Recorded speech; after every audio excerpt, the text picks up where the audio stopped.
Good morning class. आज हम जो है शब्द भंडार चैप्टर पढ़ेंगे और शब्द भंडार में जो है हम सबसे पहले जो अध्ययन करेंगे वो है हमारा पर्यायवाची शब्द। पर्यायवाची शब्द का अध्ययन करने से पहले सबसे पहले हम ये जानेंगे कि पर्यायवाची शब्द होते क्या है। तो सबसे पहले हम जानेंगे पर्यायवाची शब्द किसे कहते हैं। तो यानी समान अर्थ वाले शब्द पर्यायवाची शब्द कहलाते हैं। यानी समान अर्थ मतलब जो बराबर का अर्थ देते हों। जैसे एक वर्ड है उसको कुछ और भी बोलते हैं लेकिन उसका मतलब वही होता है, और उसका कुछ और भी मतलब होता है। यानी अलग अलग जगह पे अलग अलग भाषाओं में एक ही शब्द को अलग अलग रूपों में जब बोला जाता है लेकिन उनका अर्थ टोटल मिला करके एक ही निकलता है, तो वो आपका पर्यायवाची शब्द कहलाता है।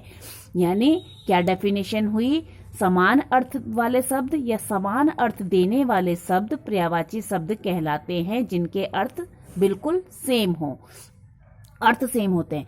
जैसे एक फिगर मैंने आपके सामने बनाई है, ये देखिए फिगर किस चीज की है। ये आप फिगर देख के बताएंगे तो आपको पता चलेगा कि ये एक आंख की फिगर है।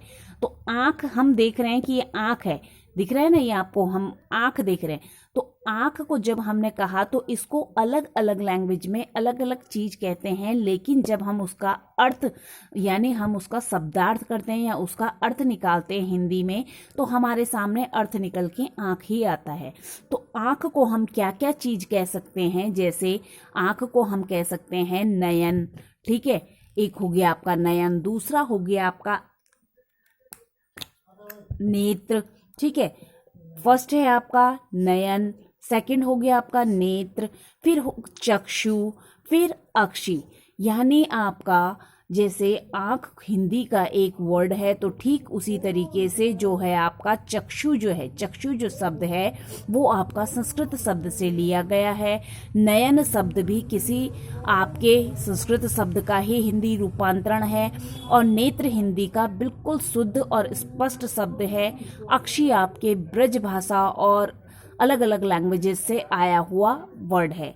तो टोटल इन वर्डों के जो प्रॉपर मीनिंग हमारे सामने है, जब हम उसका समान अर्थ देखते हैं तो नयन का भी समान अर्थ आंख ही होता है, नेत्र का भी समान अर्थ आंख ही होता है, यानी कि चक्षु का भी सेम अर्थ क्या है? आंख ही होता है, और अक्षि का भी समान अर्थ क्या होता है? आंख ही होता है। तो यानी विभिन्न जो ये हमारे पास वर्ण आए हैं, ये शब्द आए हैं, इनको हम अलग अलग लैंग्वेज में चाहे कुछ भी कह रहे हैं, जब इन सब का मीनिंग क्या हो रहा है? सेम हो रहा है। इन सब का मीनिंग क्या हो रहा है? सेम हो रहा है हमारे सामने। तो ये आपके क्या है? मीनिंग निकल के आंख आया। तो एक ही मीनिंग के या एक ही शब्द के अलग अलग नामों से संबोधन करने के कारण ये क्या है? समान अर्थ देने के कारण ये क्या है? आपका पर्यायवाची शब्द कहलाते हैं। तो पर्यायवाची शब्द किसे कहते हैं? समान अर्थ वाले शब्द पर्यायवाची शब्द कहलाते हैं, या समान अर्थ देने वाले शब्दों को पर्यायवाची शब्द कहते हैं। Okay class, thank you.